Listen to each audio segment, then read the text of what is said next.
ओम पाशवाणी नमस्तुभ्य पद्मने जीवनाय मातृदेवो भव पितृदेवो भव आचार्यदेवो भव अतिथिदेवो भव सर्वेभ्यो देवेभ्यो नमो नमः।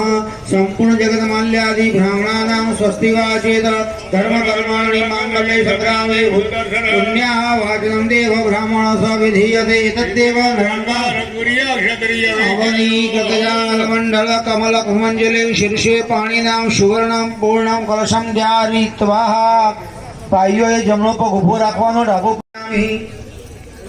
ऋतुकाल भवानी चोखा चढ़ावीशु अक्षतं समर्पयामि पुष्पाणि समर्पयामि एक फूल को चढ़ावीशु पुष्पं समर्पयामि ओम वरुणाय नमः। हाथ जोड़ीने पगे लागिशु नमो नमस्ते स्फटिक प्रभाय सुसवेताराय समंगलाय।